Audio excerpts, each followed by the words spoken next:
All right. Today, we are diving into something pretty wild.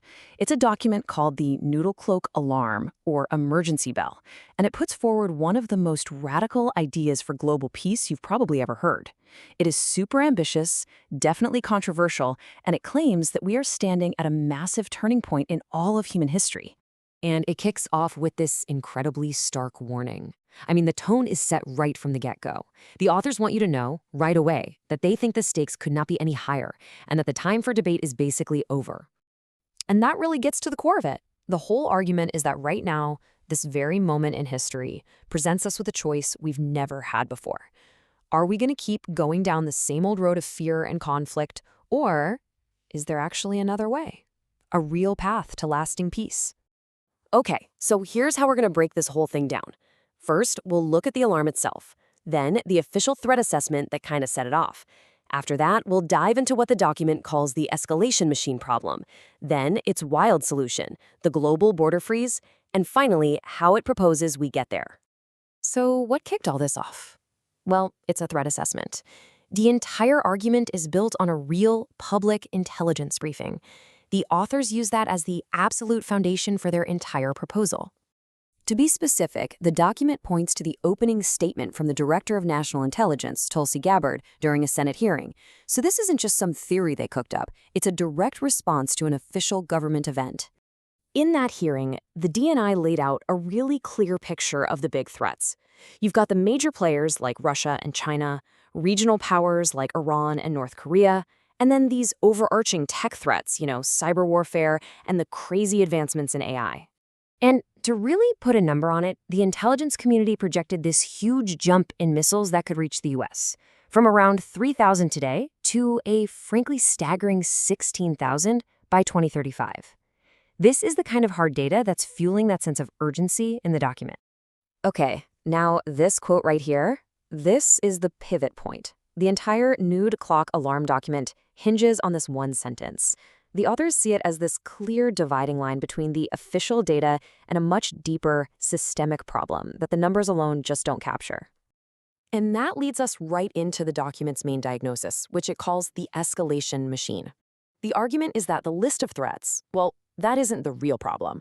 The real issue, they claim, is how that list is used to fuel this endless cycle of conflict. The source points to what it sees as a paradox. A lot of the countries we label as adversaries are, at the very same time, key diplomatic and trading partners. The relationships are way more complicated than a simple us versus them story. And this is the core of their argument. The document claims that constantly framing these threats as an escalating crisis just serves as a justification for almost unlimited defense spending.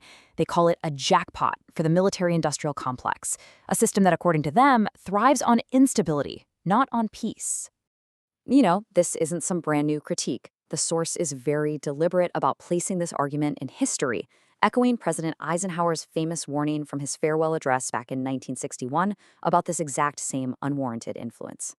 So, if the problem isn't just a list of enemies, but a whole system that profits from creating them, what's the solution? Well, this is where the proposal gets, let's just say, really radical. It's called the global border freeze, and the core idea is pretty simple. Every current international border is declared permanent, final.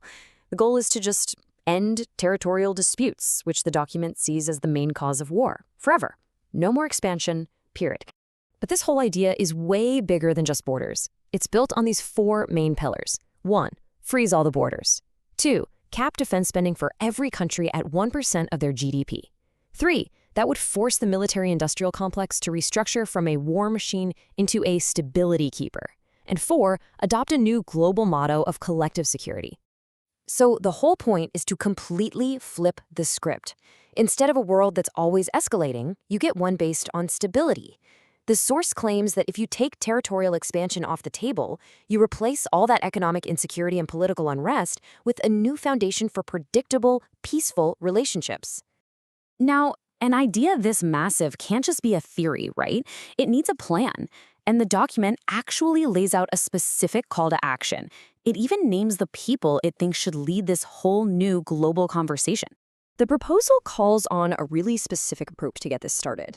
It asks DNI Gabbard to share her personal vision, beyond just the official data. It suggests people like Vice President J.D. Vance could act as a mediator alongside other politicians and, this is key, all the defense ministers and leaders of major world powers. And to get the ball rolling, they suggest something, well, pretty different, a global competition. The idea is to offer a prize for the best white paper from anyone, anywhere in the world, that lays out a real, practical plan for making this transition happen. And so that's what we're left with. Is this whole global border freeze idea a genuine blueprint for a world without war, or is it just a complete fantasy? The document we've walked through today doesn't pull any punches. It frames this as the single most important choice humanity has ever had to make. So, what do you think?